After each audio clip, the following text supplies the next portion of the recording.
Good evening, I'm Patricia Vallone with a CTV News update. One man is dead following a robbery in Largo this morning. Officers were called to the 800 block of Largo Center Drive about 7 a.m. for a report of a robbery. When they arrived, they found an adult male in the roadway suffering from trauma to the upper body. Police say the suspect used a knife-like weapon in the assault. The officers that arrived on scene did attempt life-saving measures.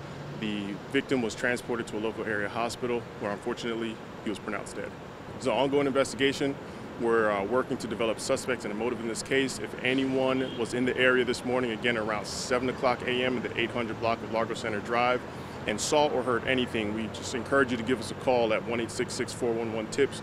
Anyone with information on the case is asked to contact police at 1-866-411-TIPS. A house fire breaks out in District Heights this morning. It occurred about 8 a.m. in the 6700 block of Kipling Parkway. When firefighters arrived, they found smoke coming from the basement. 2 adults were able to evacuate safely. However, crews had to fight flames to rescue a cat inside. No word yet on the cause of the fire. With Election Day just 60 days away, County Executive Angela Alsobrooks is strongly urging residents who plan to vote by mail to get their ballot application in the mail now. At yesterday's COVID-19 update, Alsobrooks also took time to clarify things by pointing out that what residents received in the mail was not a ballot, but the application for a ballot. I'm concerned that this will be a point of confusion for many, who will expect that we will do things as we did for the June 2nd primary, where those ballots were mailed directly into your home. You should know that what was mailed to your home on this occasion was not the ballot.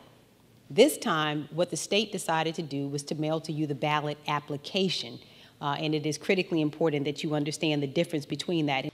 Alsobrooks says in order to vote by mail, your ballot application must be received by October 20th.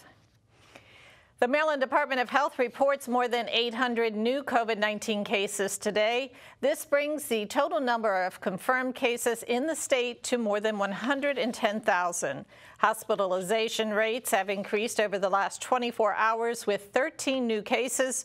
Officials say there are almost 400 Marylanders in the hospital with COVID-19. Well, AAA Mid-Atlantic says this Labor Day holiday will see the fewest number of travelers in many years. According to John Towson, last Labor Day weekend, 1 million people in our region took to the roads. This year, he expects between 500 to 700,000 motorists to head out of town.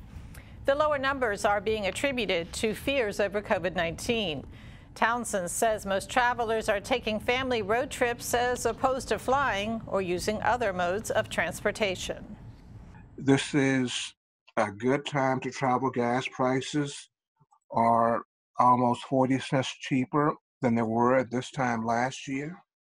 So people have plenty of incentive to travel.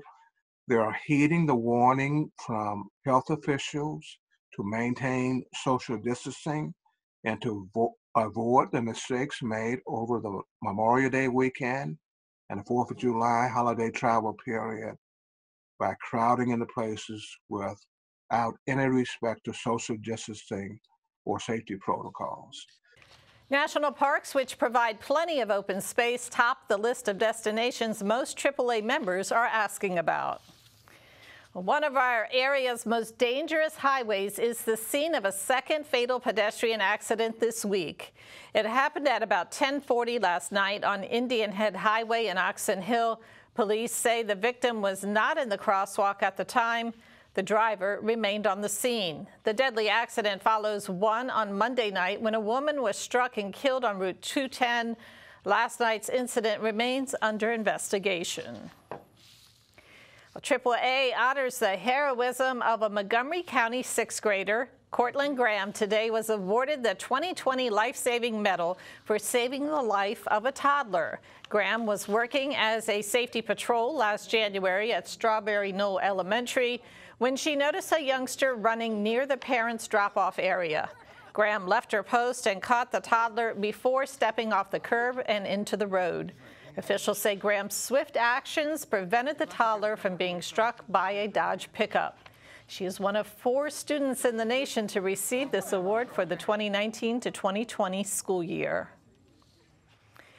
Police tonight are asking for your help finding a missing man. He is 74-year-old Ellsworth Scott. He was last seen about 7 last night in the 4400 block of 23rd Parkway in Temple Hills.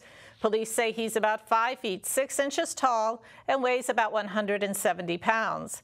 Anyone with information on his whereabouts is asked to contact authorities.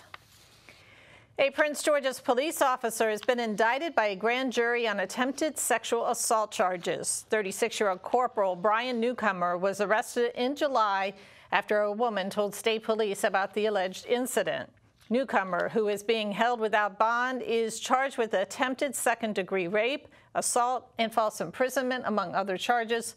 Last month, the police department suspended Newcomer without pay. If you own a home in Bowie and need help financing repairs, the city is offering a helping hand. It's through a program called Single Family Housing Rehabilitation.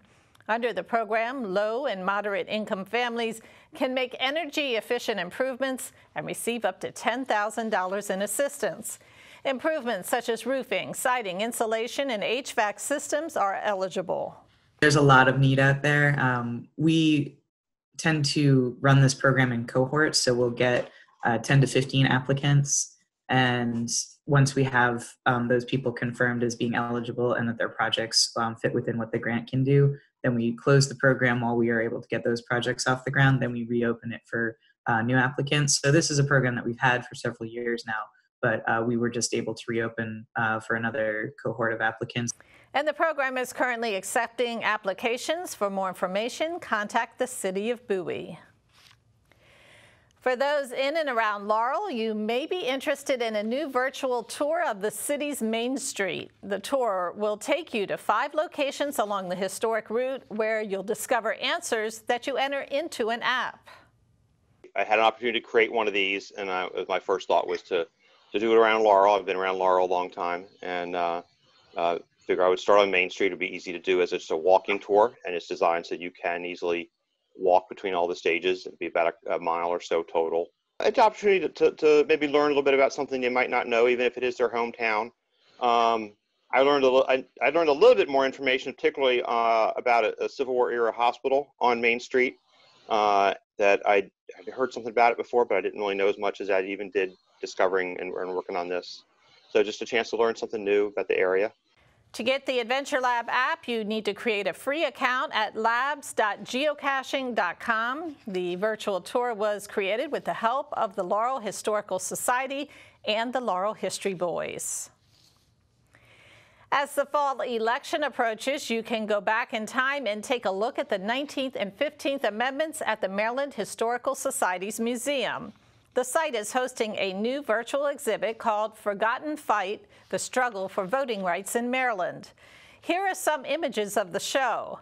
The display explores the obstacles women and African Americans faced in the state while fighting for the right to cast their ballots. Allison Tolman says it's an interactive exhibit where you're put in the shoes of several Marylanders.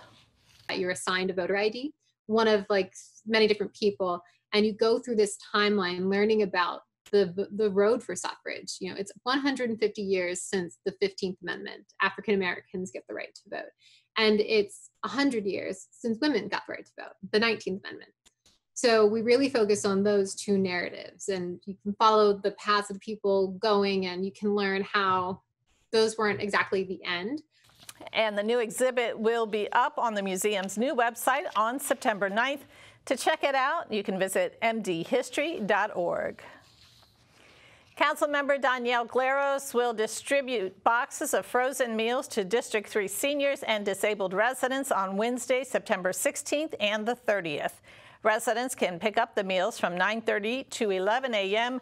at the new Carrollton Municipal Center. You will drive up, then a volunteer with a mask will confirm your name and reservation and place a box in your trunk. Home delivery is available for those unable to pick up a meal. You must pre-register to receive the food. To sign up for the free meal distribution, call Councilmember Glaros' office at 301-952-3060.